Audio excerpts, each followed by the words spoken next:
ओम शांति।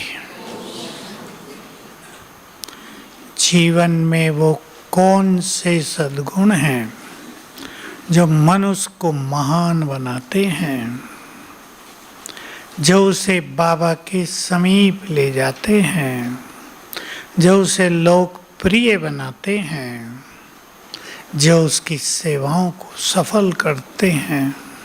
आज इस पे चर्चा करेंगे।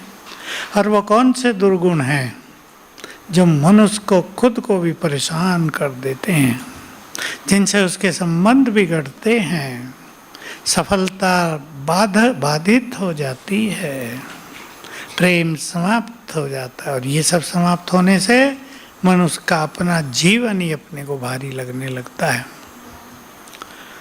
पहले गुण बताएंगे। कौन से गुण हैं जो हमें बहुत जरूरी हैं? धैर्यता। हाथ उठा के बोलेंगे तो एक बोलेंगे। नम्रता, रहम दिल,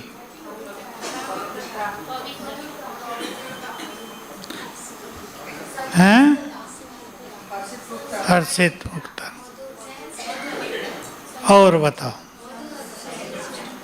संतुष्टता। और बताओ। भाइयों को मौका दो। अब हिम्मत, पवित्रता, सहनशीलता। सारे गुण बता दिया आपने तो, लेकिन एक गुण किसी ने नहीं बताया होता। निरहंकारिता, दृढ़ता भी, निर्माणता। अब वो कौन सी बुराइयां हैं जो मनुष्य को रोक देती हैं? ईर्ष्या, ईगो, क्रोध, आलस, अलबेला, देव मानने, उसमें सब आएंगे। नफरत, परचिंतन, परदर्शन। फिर से भाई, क्रोध, बोलो, अहंकार, उसमें तो ये सब आ जाते हैं। हर काम को लेट करना, रुक जाता है इससे मनुष्य। विवेकहीनता। वाह, मोह बड़ी देर में बोला आपने। ठीक है। तो हम सभी को लोभ भी, ये विकार तो हैं ही सब, पर ये विकारों की शाखाएं हैं। बाकी सब चीजें, एक एक गुण कई कई गुणों को साथ लेकर आता है। उनमें से बहुत इम्पोर्टेंट गुण हैं जो किसी ने नहीं बताया। सरलता, सहज भाव से जीवन जीना, सहज भाव से घटनाओं को देखना, सहज भाव से उन्हें पार करना। दूसरा गुण है संतुष्टता। ज्ञानी और योगी आत्माओं का आभूषण, चर्चा बाद में करेंगे। तीसरा है शुभ भावनाएं, दुआएं, जिसकी बहुत चर्चाएं की हैं बाबा ने। दुआएं होती हैं, अभी अभी की मुरलियों में आती रही है सब बात, तो स्वास्थ्य भी जल्दी अच्छा हो जाता है। दुआएं होती हैं तो विघ्न भी जल्दी हट जाते हैं। दुआएं जीवन को सुखी बहुत बनाती हैं। बहुत सारे फायदे इसके। चौथा गुण है एक बहुत बड़ी चीज, निरहंकारता की, जो हमने बात की। मैंपन पर सबको बहुत ध्यान देना है। बड़ी सूक्ष्म और गहरी जड़ें हैं इसकी। एक आम पुरुषार्थी को इसका पता नहीं चलेगा कहाँ मैंपन आ रहा है। वो सोचेंगे नेचुरल है, हमारे पास पैसा है तो रहेगा ना, हमने बहुत कमाया है। मनुष्य सोचेगा ये नेचुरल चीज़ है। किसके पास बहुत अच्छी बुद्धि है उसको रहेगा ना, नेचुरल रहेगा। किसी बच्चे के मार्क्स बहुत हाई आते हैं, उसको रहेगा ना इन सब से होशियार हूँ मैं, ये तो नेचुरल चीज़ें हैं, लेकिन इन नेचुरल चीज़ों में ही हम क्या जोड़ें जो अलौकिकता आ जाए इनमें। मेरे पास बहुत अच्छी बुद्धि है, ऐसा नहीं बहुतों के पास नहीं है। बाबा ने तो कहा मेरे सभी बच्चे बहुत बुद्धिमान हैं। क्यों? इस धरा पर आए हुए भगवान को पहचान लिया और पहचान के अपना बना लिया। आज की मुरली के ये शब्द बहुत अच्छे थे। मैंने इनमें प्रवेश किया, मैंने इनको कहा तेरा सब कुछ मेरा और मेरा सब कुछ शुरू की बातें हैं ना। भगवान ने कैसे उनको तैयार किया, ब्रह्मा बनाया, सब कुछ उनसे त्याग कराया। क्या क्या ब्रह्मा को कहा, आज सब था मुरली में। राजा ही मिलती है, इसको क्या करोगे, मुझे दे दो सब। क्योंकि वो संसार की सबसे महान आत्मा थी। जो शिव बाबा ने कहा वो उन्होंने कर दिया फटाफट, सोचा नहीं। मनुष्य सोचता तो है ना। तो बुद्धिमान बाबा के सभी बच्चे हैं, लेकिन अगर ये याद रहे कि ये बुद्धि मुझे प्रभुदेन है, तो वही बुद्धि अलौकिक बुद्धि में बदल जाएगी। अगर ये भाव नहीं है तो वो बुद्धि मनुष्य के अहंकार में बदल जाती है, और वो अहंकार फिर क्रोध में बदलता है।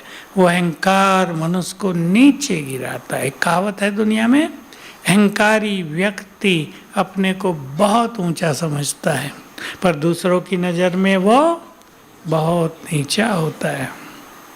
लोग उसको सम्मान देंगे क्योंकि वो बड़ा है, लेकिन अंदर से प्यार नहीं होगा, सम्मान नहीं होगा। तो पहली चीज बहुत ध्यान दें, अपने मैंपन को समाप्त करना है। सब ध्यान दें इस पर। हम अपने मैंपन को सूक्ष्मता से तभी पहचान सकते हैं जब हमारा स्वमान ऊंचा होता चले। अब आप सभी माताएं और भाई यहाँ बैठे हैं, भट्टी में आए हैं। भट्टी कल से, आज से ही है। अच्छा, मुझे पता नहीं था, मुझे तो इन्होंने कहा क्लास के लिए आ जाओ, मैंने कहा आ जाता हूँ। तो इस भट्टी में बहुत ध्यान देना, अपने सूक्ष्म मैंपन को पहचान कर उसकी जगह स्वमान को देना, और कुछ मैंपन में वो बाबा की देन है हमें। इस गहरी फीलिंग को बढ़ाते चलना। ये कहने से काम नहीं चलेगा, बहुत गहरी फीलिंग। कहीं कहीं डबल हो जाता है, सब कुछ बाबा ने दिया लेकिन मैंने कमाया, ये भी रहता है अंदर में, डबल रहता है। तो जिनका स्वमान महान हो जाता है उनको अपने छोटे से छोटे मैंपन का भी पता चलता है। इसलिए इस भट्टी में अपने स्वमान को बहुत बढ़ाना है, सभी को बहुत ऊंचाई पर ले जाना है, और एक बात पे विचार करना है। गहरी बात है, बाबा ने कभी कहा था, साकार मुरली में भी था, फिर अव्यक्त में भी आया, मैं तुमको जितनी ऊंची नज़र से देखता हूँ। पहले कहा तुम अपने को उतनी ऊंची नज़र से नहीं देखते। फिर अव्यक्त में कहा मैं तुमको जितनी ऊंची नज़र से देखता हूँ, तुम भी अपने को उतनी ही ऊंची नज़र से देखो। जब बाबा की मुरली सुने और जब बाबा शुरुआत करते अव्यक्त, तो हमेशा इस बात को रियलाइज करना कि बाबा हमें कितनी ऊंची नज़र से देखता है। वही होती है पहला पैराग्राफ जो बाबा का होता है ना, बहुत कुछ हमें याद दिलाने वाला, हमारे सोए हुए स्वमान को जगाने वाला। शिक्षाएं तो बाद में चलती हैं, पर पहले बाबा सिखाते हैं ना, देखो स्वमान दिया, तुम पूर्वज और पूज्य हो। पीछे आया ना बहुत, पूर्वज और पूज्य हो। तुम्हारे एक एक संकल्प का प्रभाव लास्ट पत्ते तक जाता है। बहुत गहरी बात थी। तो ये हमें वो केवल चढ़ा नहीं रहे, ये हमारी वास्तविकता हमें याद दिलाते हैं, तुम ये हो। तो हमें समझ में आता है कि शिव बाबा के बाद अगर किसी का नंबर इस संसार में है तो वो कौन है? ब्रह्मा नहीं, हम। हमारे द्वारा ही उसके कार्य संपन्न होते हैं। बाबा ने बहुत अच्छी बात की और एक सुंदर उत्तर दिया, मुझे मिल गया। कई माताएं कहती थी कि बच्चे, जब बाबा कहते हैं बच्चे दुखियों के दुख सुनो, उनके दुख दूर करो, बोलते हैं ना बाबा, अपकारियों पर भी उपकार करो। तो कई लोग कहते थे आप क्यों नहीं कर देते हैं? हमसे तो बहुत बड़े हैं ना शिव बाबा, आप क्यों नहीं कर देते? तो बाबा ने उत्तर दिया, किसी को कुछ भी देना होता है तो हाथों से दिया जाता है। तुम मेरी भुजाएं हो। मुझे बहुत गहरी बात लगी। तो तुम्हारे द्वारा मुझे जग को देना है, जग का उद्धार कराना है।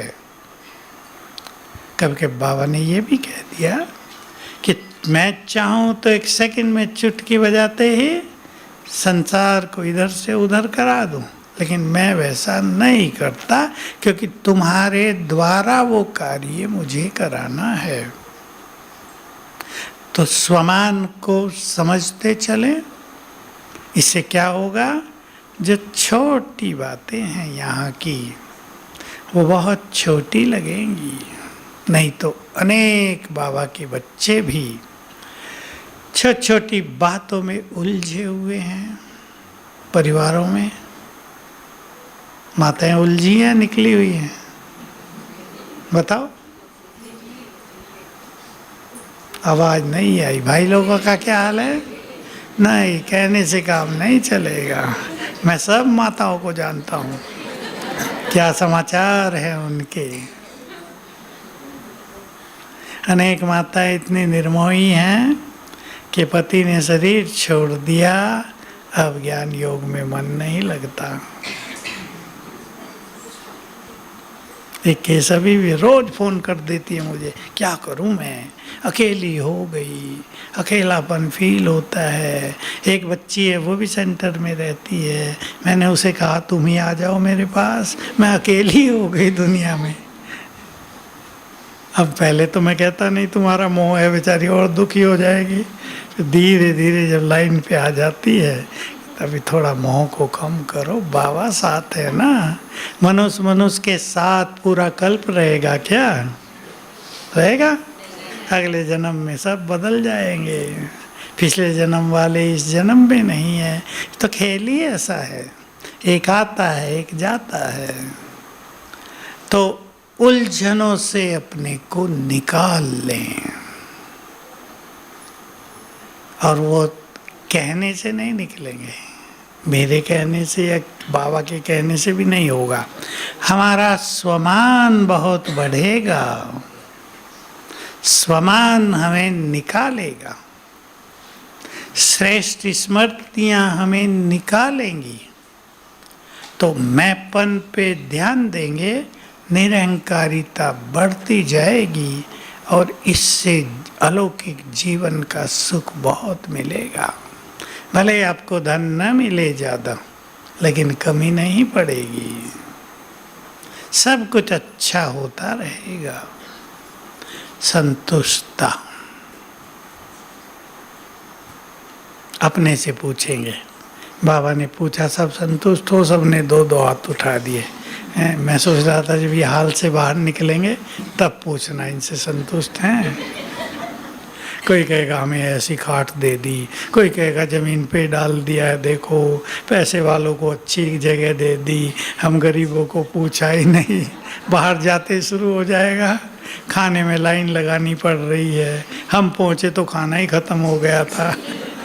होता नहीं है कभी, पर मनुष्य संकल्प करता है। संतुष्टता, ये कितनी बड़ी धारणा है, इसको एक बात से हम समझ सकते हैं।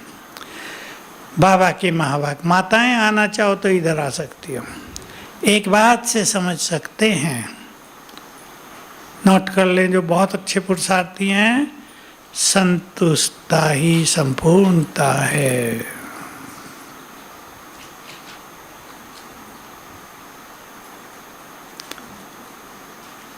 मैं दादी रतन मोहिनी से मिल लेता था, कभी कभी बोलती तो नहीं थी पर मुझे पहचानती अवश्य थी, क्योंकि बहुत साल हम उनके साथ रहे, उनकी सेवा में भी रहे। मुस्कुराती थी, चेहरे पर मुस्कान, मेमोरी काम नहीं कर रही है पर चेहरे पर मुस्कान।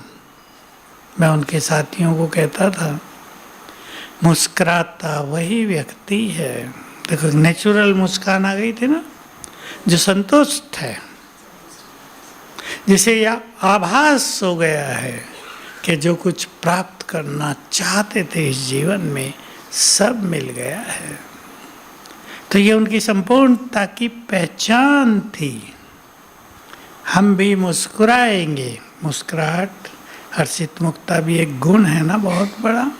कई लोग छोटी छोटी बातों में अपनी मुस्कान को खो देते हैं, ध्यान देना है।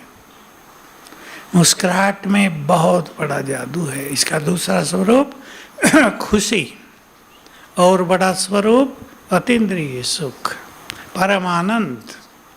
जब इस खुशी के साथ अलौकिकता मिक्स हो जाती है तो उसे कहते हैं परम आनंद।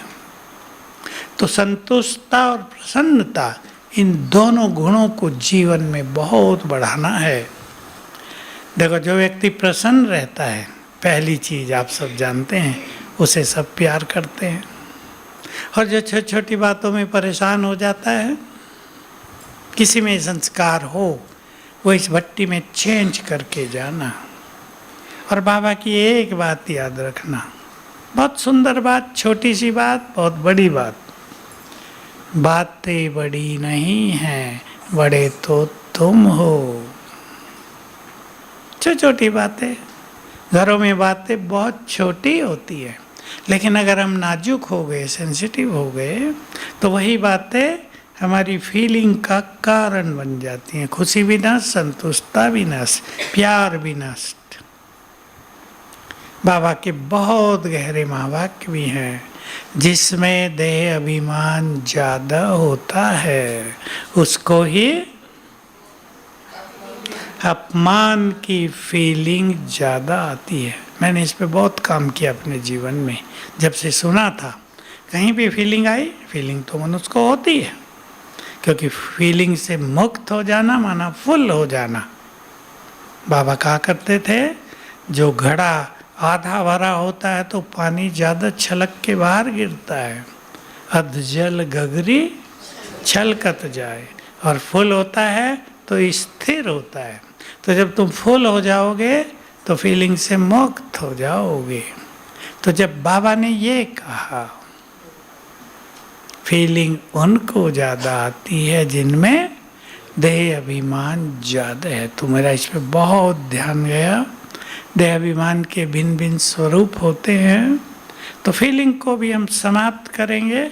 मुस्कान, हर्षित मुक्ता और संतुष्टता को बढ़ाएंगे। संतुष्ट आत्मा को सब कुछ स्वतः ही मिलता है।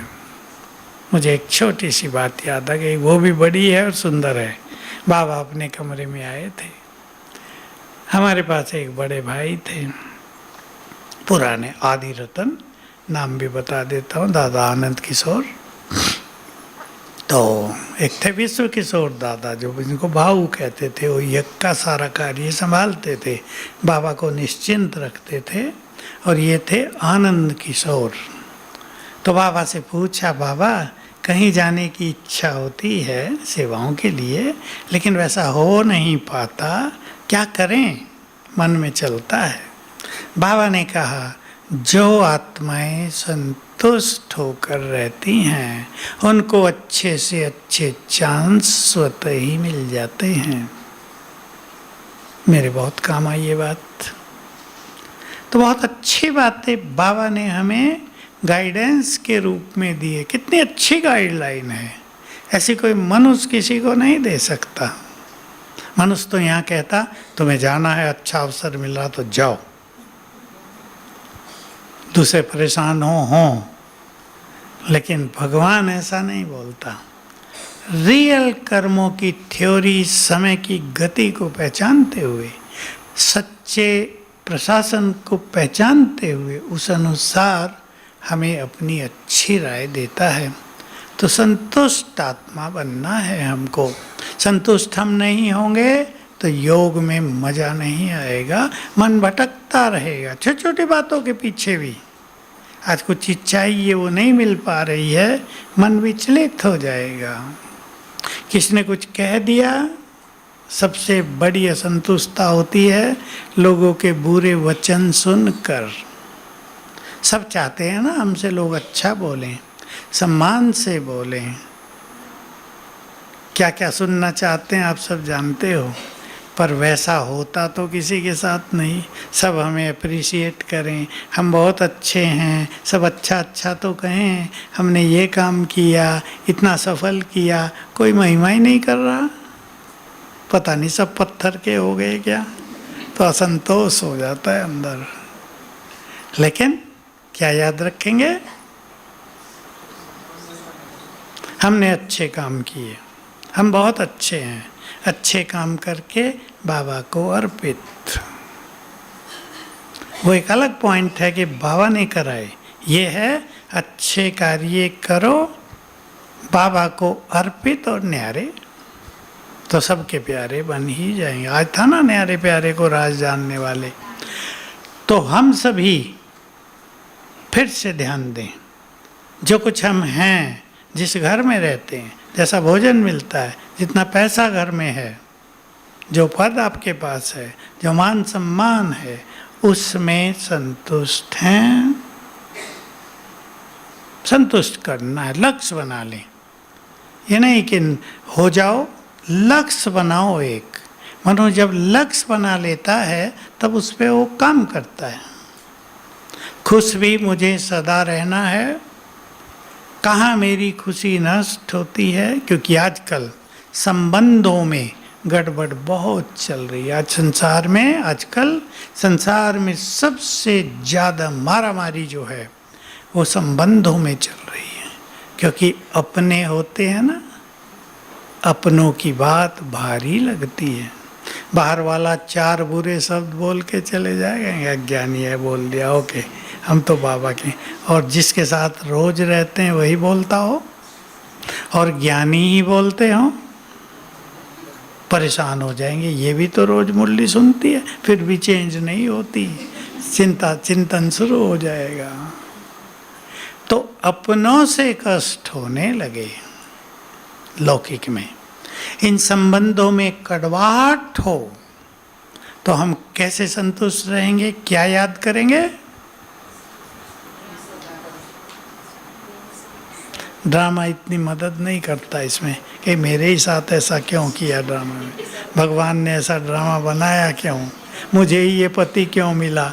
माताएं बहुत बोलती हैं, मेरे से तो हंसी का प्रश्न भी पूछते हैं, भाई जी हर कल्प में यही मिलेगा? कहे तो तुम निर्धारित करो भाई, तुम्हें कौन चाहिए। ये सब है कर्मों का हिसाब किताब चुकतू होने का समय। जिसने जो बीज बोया था, कर्मों का बीज, जो वृक्ष लगाया था, उसी का फल हमें मिल रहा है। इसमें शिकायत की कोई गुंजाइश नहीं। जो शिकायत से परे हो जाते हैं वही सच्चे ज्ञानी। ज्ञान स्वरूप हो जाएं। बिना कारण के कुछ भी नहीं हो रहा है, और हमारे साथ जो कुछ हो रहा है उसके जिम्मेदार हम स्वयं हैं। ये बात चित्त को शांत करेगी।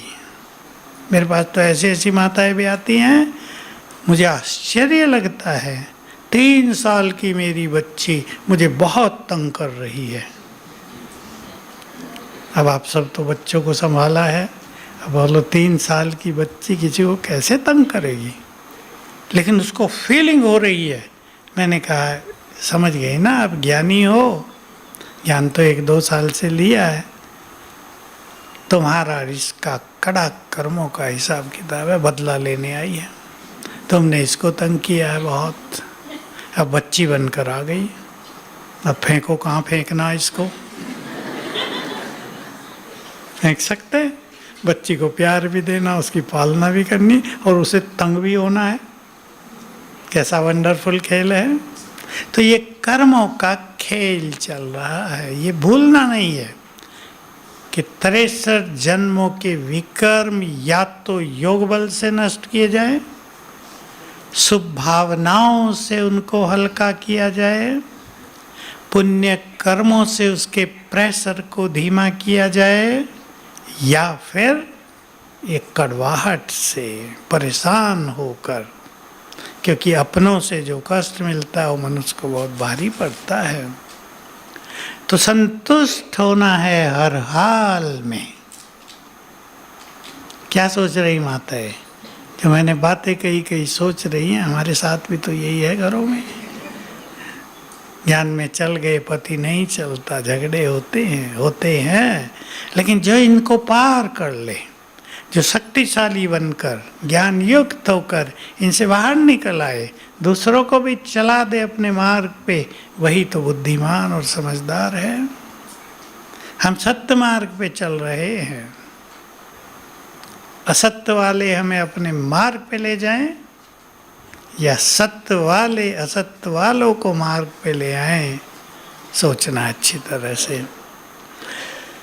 तो हमें बहुत खुश रहना है। हमारी खुशी परिवार में खुशी कायम करती है, विशेषकर माताओं की, और हर बात को हल्का करना। भाइयों से भी ज़्यादा माताएं समझती हैं, माताएं अपने महत्व को समझती हैं, बहुत बड़ी चीज़ है। भाई लोग काम धंधों से भी टेंशन में होके आ सकते हैं घर में। 2 स्थिति देखी जाती हैं। परेशान होकर पुरुष घर में आता है, बहन जी उसको 10 बातें और सुना देती है, वो ऐसा कर रहा था, वो ऐसा, उसने ऐसा किया, पड़ोसी ने किचरा फेंक दिया हमारे घर में, अब उसकी टेंशन डबल। और कुछ होती हैं आगे घर में बस सब आनंद, संपूर्ण शांति, अब वो काम पूरा हुआ, तनाव मुक्त। अगर देखती भी हैं वो 2 बातें सुनाए, हल्के हो जाओ, बाबा बैठा है। हल्का करना, हल्का रहना। जो खुद हल्के रहते हैं, सरल चित्त हैं, वही दूसरों को हल्के रख सकते हैं। एक बात पे और ध्यान देना है, रोज के जीवन में बहुत प्रैक्टिकल है वो बात, हर एक के जीवन में है। बाबा के शब्द, तुम बच्चे कर्म कॉन्शियस हो जाते हो, कर्म कॉन्शियसनेस। इसकी सीधी हिंदी है कि जब हम कर्म करते हैं तो बस कर्म में हो जाते हैं। ये करना है, ये करना है, इतने समय में करना। जो बहनें जॉब में हैं, वर्किंग हैं, उनको और जल्दी जाना है, बच्चों को भी संभालना है, स्कूल भेजना है, मुझे भी जाना है। तो ये सब चीज़ें कर्म योगी बनने नहीं देती। अब मैं उदाहरण दे रहा हूँ, आपको 9 बजे जॉब पर जाना है, 8 बजे बच्चों को स्कूल भेजना है, 7 बजे भेजना है, आप जल्दी उठे। मान लो आपने अब 6:30 बजे से बच्चों की तैयारी कर दी, उन्हें टिफ़िन भी देना है, उन्हें तैयार भी करना है। अब वो काम आपको रोज करना है ना, आपको उसमें बुद्धि ज़्यादा चलाने की ज़रूरत नहीं। और आप एक चीज़ पे ध्यान देंगे, अगर आप सवेरे स्वमान के अच्छे अभ्यास कर लो तो आपके बच्चे आपको कोऑपरेट करेंगे, सहयोग देंगे। वो अपने बहुत सारे काम खुद कर लेंगे, आपको उन्हें बस भोजन देना होगा। और नहीं होगा तो वो करवट बदलते रहेंगे, आपको उठाने में ही चिड़चिड़ापन हो जाएगा और उसको 4 सुंदर बातें भी सुना देंगे। कुंभकर्ण की औलाद कहाँ से आ गई मेरे घर में। बच्चों को, माताओं को ये सब नहीं सुनाना है। क्यों? जब बच्चे सोए हैं और जग रहे हैं, आधे सोए आधे जग रहे हैं, आपने उन्हें कुछ भी बुरा बोल दिया तो उनका अंतर्मन जगा होता है, वो चाहे न चाहे वो अंदर चला गया है। उसका इफेक्ट उनके भावी चरित्र पर बहुत ज़्यादा पड़ता है। इसलिए अच्छे शब्द, और मैंने आपको राज बताया, आप अच्छे स्वमान में होंगे, आपकी मनोस्थिति सुंदर होगी तो आपको हर चीज़ में सहजता का अनुभव होगा। अब आपने बच्चों को भेज दिया, अब आपके पास 1 घंटा है ऑफिस जाने के लिए।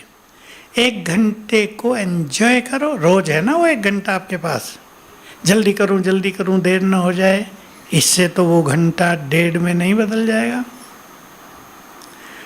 तो सहज भाव से कर्म करना, अपनी स्थिति को संभालते हुए कर्म करना, कुछ अच्छे अभ्यास करते हुए कर्म करना, जिसे कर्म योग कहते हैं, ये सरलता है।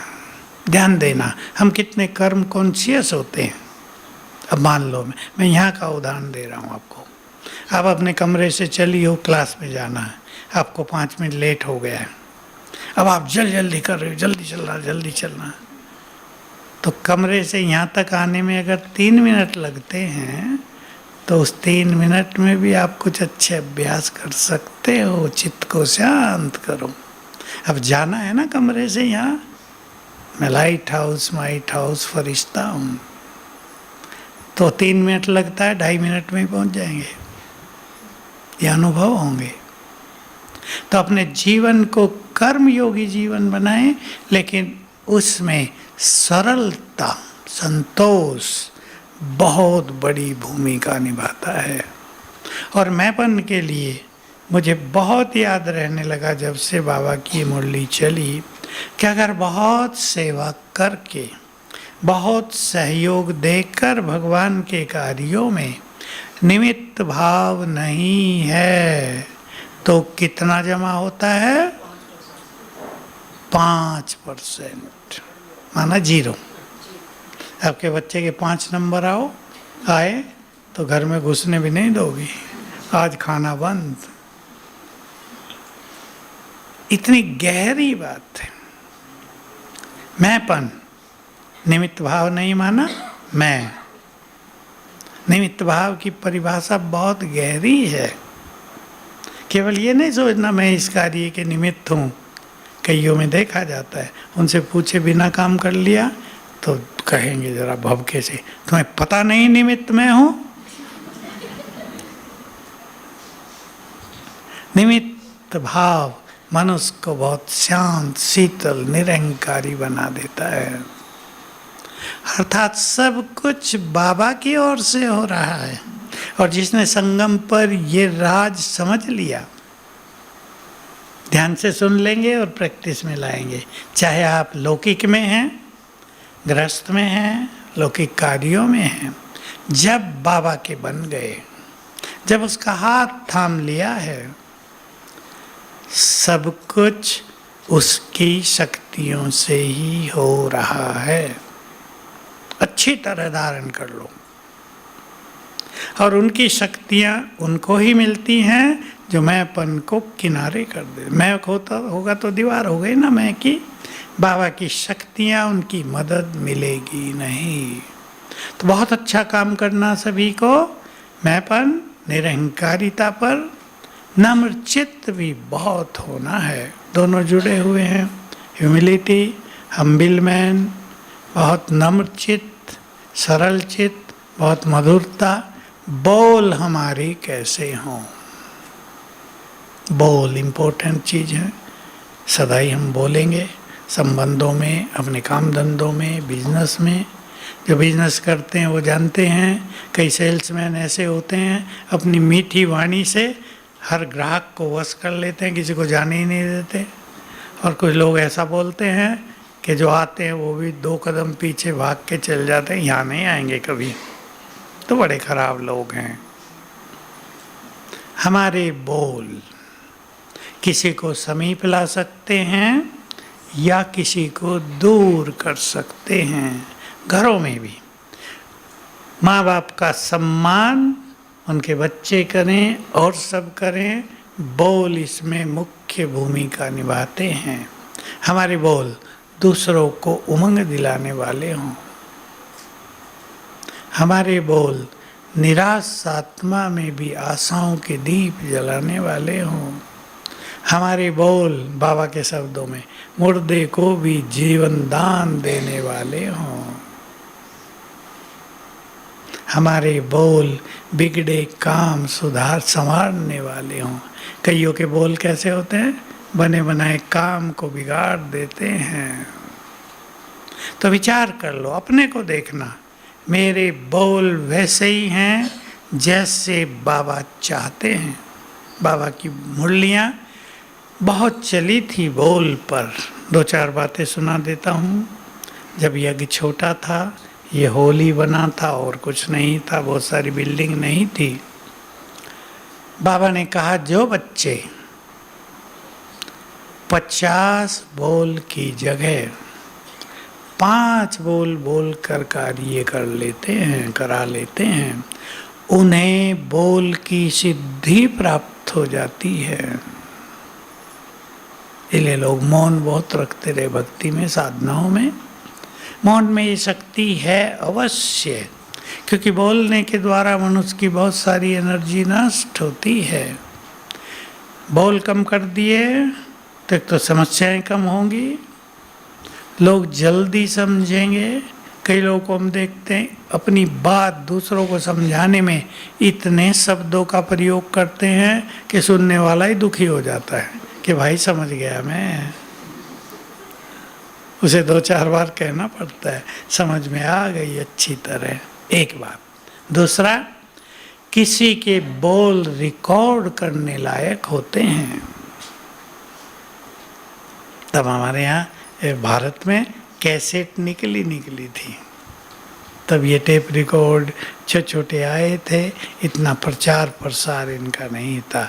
कैसेट निकली, बाबा ने कहा किसी के बोल रिकॉर्ड करने लायक होते हैं और किसी के बोल महावाक्य बन जाते हैं, किसी के बोल यादगारें बन जाती हैं, किसी के बोल युगों तक चलते हैं। चाणक्य नीति चलती आ रही ना, चाणक्य की कई चीज़ें चलती आ रही, उसका रसायन शास्त्र, उसका अर्थशास्त्र, इकोनॉमी बहुत ज़्यादा उस पे आधारित है आजकल। उसका ज्योतिष, उसकी कई चीज़ें, उसकी राजनीति बहुत प्रसिद्ध थी। तो किसी के बोल यादगार, युग युग तक चलने वाले होते हैं। हमारे बोल कैसे हैं? इसलिए भगवान के बोल क्या कहलाते हैं? महावाक्य। गीता बन गई उनकी, भगवान का गीत। तो हम सभी इन धारणाओं पे बहुत ध्यान दें, और बहुत ध्यान देना है शुभ भावनाओं पर, क्योंकि जैसी भावना हम दूसरों के लिए रखते हैं, ध्यान से सुन लेंगे, वो भावनाएं उस व्यक्ति से टकरा कर डबल होकर वापस आ जाती हैं।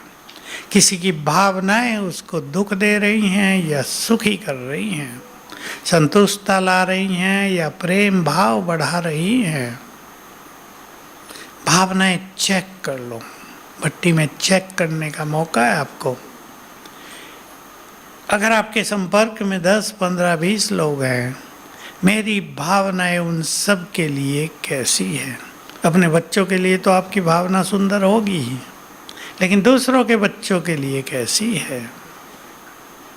अपनों के लिए तो आप अच्छा सोचेंगे ही, लेकिन दूसरों के लिए क्या सोचते हैं? भावनाएं, और आज मनुष्य ने भावनाएं बहुत बिगाड़ी हैं अपनी। कहीं ईर्ष्या का भाव है, कहीं नफरत का भाव है, कहीं किसी की टांग खींचने का भाव है, कोई आगे बढ़ रहा सुखी हो रहा उसको पुनः वापस लाने का भाव है। हम अपने भाव को चेक करें, जो सबको आगे बढ़ाएं, जो सबको योग्य बनाएं, वही महान। बाबा की एक बात याद आ गई कल की मुरली की, अशरीरीपन का इतना अभ्यास करो कि जिसे भी तुम दृष्टि दो शांत हो जाए, सन्नाटा हो जाए। ये ब्रह्मा बाबा की लास्ट 2 साल की ग्रेट फीलिंग। जो भी बाबा के सामने जाता था शांत हो जाता था। तो इन गुणों पे सभी ध्यान देंगे और भट्टी का आनंद लेंगे। ओम शांति।